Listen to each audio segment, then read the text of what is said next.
Hi, I'm Oscar Benner, and I like to take hikes. For my Eagle Scout project, I decided to pick 5 local areas to highlight so that you and others may enjoy these local hikes. This was not an easy task, as there are numerous beautiful hikes in this area. Picking from over 30 Missouri state parks was difficult enough, not even considering that St. Louis City, St. Louis County, Missouri Department of Conservation, and Illinois State totaled to over 200 options. There were 3 criteria I limited it down to. The hikes had to be easily accessible to the St. Louis metro area. It had to be a loop so that the hiker did not repeat what they had seen. And the hikes had to be varied as to terrain, scenery, and difficulty. As a member of Boy Scout Troop 608 in Ferguson, I invited my fellow scouts and neighbors to join in on some of the trails. The hikes I ended up choosing were Fort Bellefontaine County Park, Castlewood State Park, Rockwoods Reservation Area, Johnson Shut-In State Park, and Pere Marquette State Park in Illinois.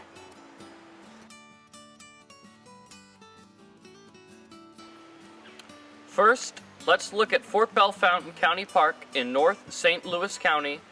The address is 13002 Bellefontaine Road, St. Louis, Missouri, 63138. I picked this hike because it is on the Lewis and Clark Trail and the Depression-era historic ruins that are on that trail. It is an easy trail, which is accessible to the handicapped and close to Metro St. Louis. The actual fort was built in 1805 following the 1803 Lewis and Clark expedition, and was the first military installation west of the Mississippi River. The fort and traces of Lewis and Clark are both missing, because of changes in the river channel over the years. During the Depression years, in 1936, the Works Progress Administration built several structures, including a grand staircase, to be used for recreation. Many of these structures are in ruin, but the grand staircase still stands. Today it is a 305-acre park. Also, on the grounds, and off-limits to hikers, is the Missouri Department of Youth Services Juvenile Detention Center. As a result of this second use, there is an entry gate for checking in and checking out. What will you encounter as you take this hike?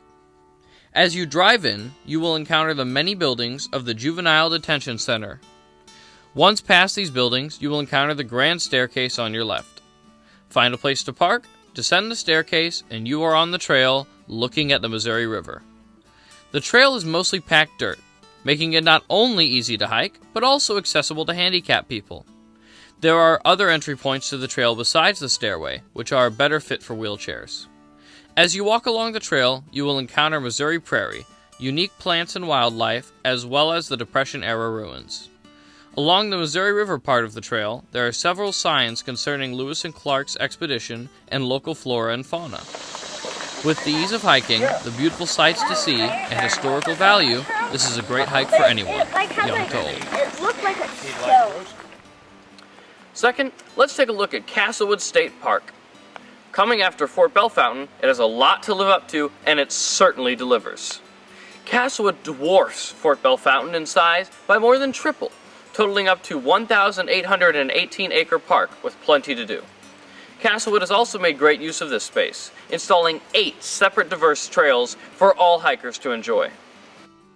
This gave me much more freedom in the trail I chose to hike, and let me tell you, it was not easy. From beautiful cliffside views, scenic and easy riverside walks, or rough uphill challenges, it felt like the choices were endless. However, I had to choose, and in the end, the River Scene Trail was the winner. For the entire hike, you are alongside the Merrimack River Valley, navigating many twists and turns as you walk. Should you get tired along the way, there are benches placed at beautiful scenic overlooks, perfect for a lunch break or even just a short rest. Sadly, the River Scene Trail is not handicap accessible. However, elderly people or people who prefer shorter hikes have a lot of other trails at this park, from 1.7 to 4.7 mile trails, and smooth dirt trails to rugged gravel trails. The experienced hiker and the casual walker will both find something to enjoy.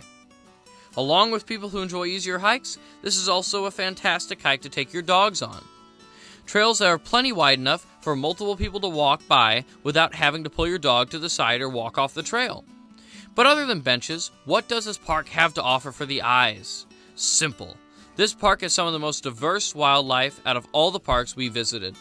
On this one trail, we witnessed not only the expected insect wildlife, but also multiple encounters with deer and fawns, who were very friendly and stayed off the trail by 20 feet at all times, creating a fun and safe environment from which to experience Missouri's wildlife. From the massive variety of wildlife and trails to the very difficulty for all hikers, Castlewood State Park is an amazing trail and an amazing park for anyone to enjoy. While both of these parks are fantastic, and they're both close to the local St. Louis area, next, let's go a little bit further out of town to a park known for its beautiful trails, forests, and of course, its shut-ins. Johnson's Shut-ins is a massive state park covering over 8,000 acres of land, continuing the trend of more than tripling the size of the previously listed park. The name is derived from its biggest tourist attraction, the shut-ins. The shut-ins are an area where a hard rock is resistant to erosion, resulting in nearly a mile of rapids running over smooth rock, creating deep crevices and a natural water park. Johnson's Shut-ins was in private hands until the mid-20th century. It was only in 1995 that it was donated to the government for conservation and to share the beauty of the park to the public. While the park may be known and famed for its shut-ins, it's the hiking trails that we're going to be looking at today. We actually hiked 2 trails at Johnson Shut-ins. The first one we hiked, the Horseshoe Glade Trail, was not up to the standards I expected from the park. It was overgrown, not clearly blazed in the proper colors, and difficult to hike at points due to poor maintenance. I was extremely worried that the park would be a bust, but I decided to give one more chance to the park. The Scour Trail was that chance. The Scour Trail receives its name from the fact that a dam break several years ago caused a flood of water to scour out this trail. The Scour Trail took everything that the Horseshoe Glade Trail did wrong and made it right.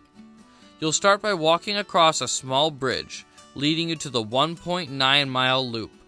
It may seem short, but don't be fooled by the distance. This is a rugged trail, with high elevation changes, rocky terrain, and plenty of plant and animal life.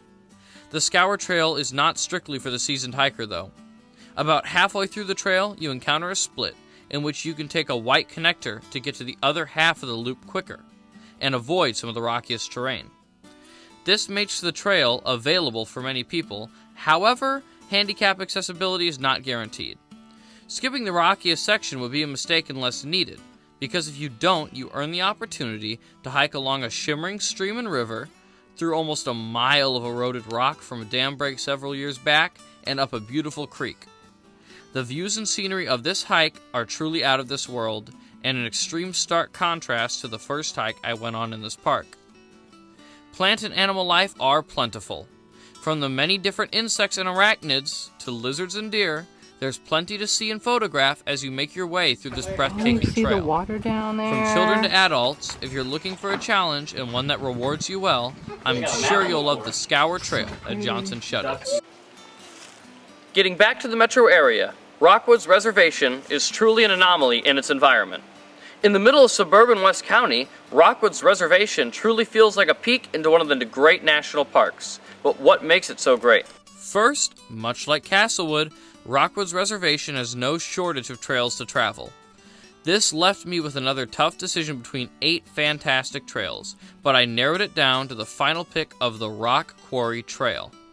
The Rock Quarry Trail has a little bit of all of what the park has to offer, containing mild elevation, but nothing too difficult for the inexperienced hiker. The hike offers a wide range of plant life and some interesting insect life to observe. However, there is not a large amount of animal life, so consider that if that's your goal. The trail was consistently well marked, easy to navigate, and was well maintained throughout. Apart from the plant and animal life, you'll find yourself dipping through short creek valleys and winding up tall hills, finding great views throughout. The hike is also great for all ages, but experienced hikers may find the trail less challenging than they'd prefer, and it's better suited for intermediate and beginning hikers.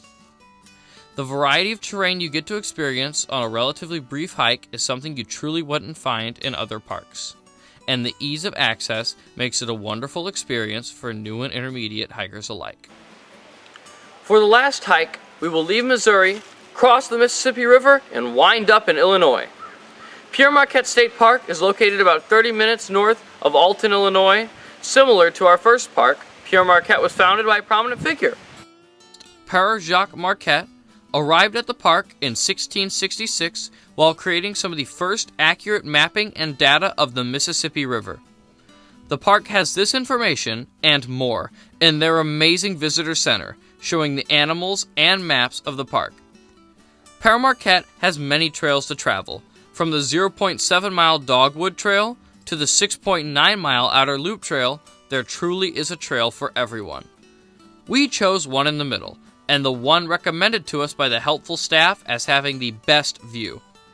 The McAdams Peak Trail is a very popular trail at the park, as it has multiple paths up and a stunning view of the Mississippi River Valley once you reach the top.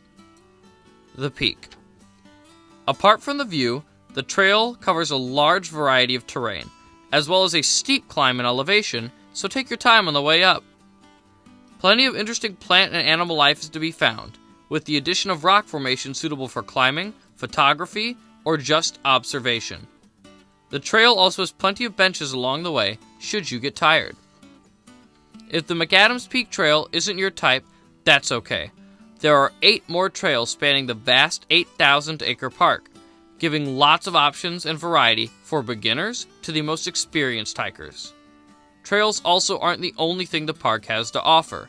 Pere Marquette State Park offers a hotel with a restaurant, individual cottages, a trailer park for RVs, and a giant chess set in the hotel lobby.